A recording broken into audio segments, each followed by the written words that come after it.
গুৱাহাটী মহানগৰীত কৃত্ৰিম বানপানীৰ উদ্ভৱ হৈছে। কৃত্ৰিম বানপানীৰ বাবে মহানগৰীত এতিয়া এই অৱস্থাৰ সৃষ্টি হৈছে।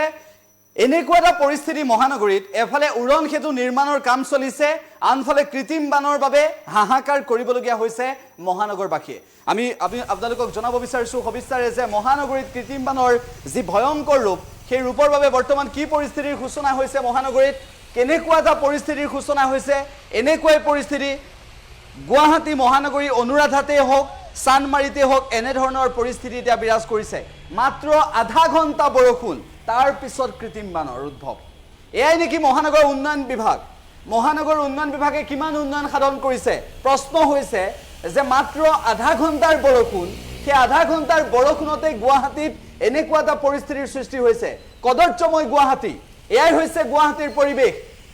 উল্লেখ্য যে কৃত্ৰিম বানৰ বাবে হাহাকাৰ কৰিবলগীয়া হৈছে গুৱাহাটীবাসীয়ে। গুৱাহাটী মহানগৰীত কি পৰিস্থিতিৰ সূত্ৰপাত হৈছে আমি আপোনালোকক জনাবলৈ চেষ্টা কৰিছো। এয়া হৈছে মহানগৰীৰ পৰিৱেশ, এয়া হৈছে গুৱাহাটী মহানগৰী আজিৰ পৰিৱেশ, এয়া হৈছে গুৱাহাটী মহানগৰী এই মুহূৰ্তৰ পৰিৱেশ।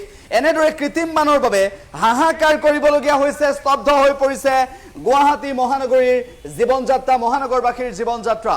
কৃত্ৰিম বানৰ বাবে স্তব্ধ হৈ পৰিছে সকলো। এফালৰ পৰা হাহাকাৰ অৱস্থা। এয়া হৈছে গুৱাহাটীৰ কৃত্ৰিম বান, গুৱাহাটীৰ কৃত্ৰিম বান। উল্লেখ্য যে যিটো সময়ত মহানগৰীত উৰণ সেতু নিৰ্মাণৰ কাম চলি আছে FCIৰ পৰা দীঘলী পুখুৰীলৈকে, সেই সময়তে এনেকুৱা পৰিস্থিতি, মাত্ৰ এজাক বৰষুণতে, মাত্ৰ আধা ঘণ্টাৰ বৰষুণতে এনেদৰে কৃত্ৰিম বানৰ উদ্ভৱ হৈছে।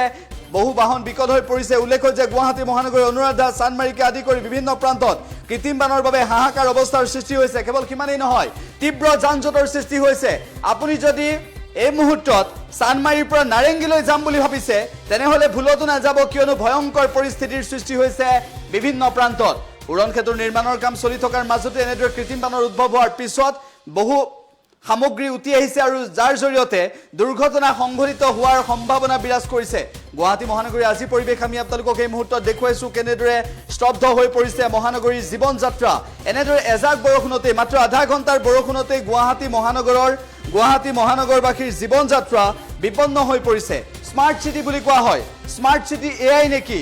উল্লেখ হৈছে যিটো সময়ত গুৱাহাটী উন্নয়ন বিভাগে স্মাৰ্ট চিটিৰ নামত গুৱাহাটী মহানগৰক জাকত জিলিকা কৰিবলৈ চেষ্টা কৰিছে, তাৰ পিছত এয়া ফুপুলা স্বৰূপ। যিটো সময়ত ভাৰতবৰ্ষৰ উল্লেখযোগ্য মহানগৰৰ তালিকাত গুৱাহাটী মহানগৰীয়ে স্থান পাব বুলি ৰাজ্য চৰকাৰে ফুলজাৰি মাৰে, সেই সময়ত গুৱাহাটী মহানগৰীৰ এই অৱস্থা।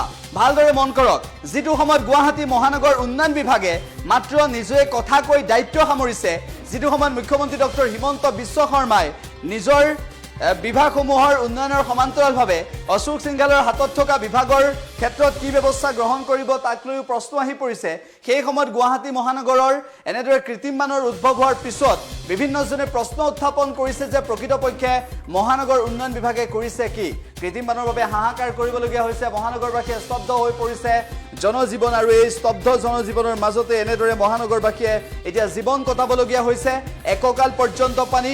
উল্লেখ্য যে এনেকুৱা পৰিস্থিতিৰ সৃষ্টি হৈছে গুৱাহাটী মহানগৰীত, যি পৰিস্থিতিত আপুনি কল্পনা কৰিব নোৱাৰিব যে এয়া হৈছে মহানগৰীৰ এটা পৰিৱেশ। কেনেদৰে বাহন বিকল হৈ পৰিছে সেয়াও আমি আপোনালোকক জনাবলৈ চেষ্টা কৰিছো। উল্লেখ্য যে গুৱাহাটী মহানগৰীত এতিয়া এনেকুৱা পৰিৱেশ মাত্ৰ আধা ঘণ্টাৰ বৰষুণতে। এইবাবেই গুৱাহাটী মহানগৰৰ উন্নয়ন বিভাগে কি ব্যৱস্থা ল'ব, স্মাৰ্ট চিটিৰ নামত কিমান উন্নয়ন হ'ল, কিমান স্মাৰ্ট হ'ল গুৱাহাটী মহানগৰী, তাৰো হিচাপ দিব গুৱাহাটী মহানগৰ উন্নয়ন বিভাগে। আৰু লগতে আমি আপোনালোকক জনাইছো যে এনেদৰে গুৱাহাটী মহানগৰীত আধা ঘণ্টাৰ বৰষুণ দিলে কৃত্ৰিম বানৰ উদ্ভৱ হোৱা এই প্ৰক্ৰিয়াটো কেতিয়া অন্ত পৰিব, সেয়া কেতিয়া স্পষ্ট কৰিব ৰাজ্য চৰকাৰে, সেয়া কেতিয়া স্পষ্ট কৰিব গুৱাহাটী উন্নয়ন বিভাগে।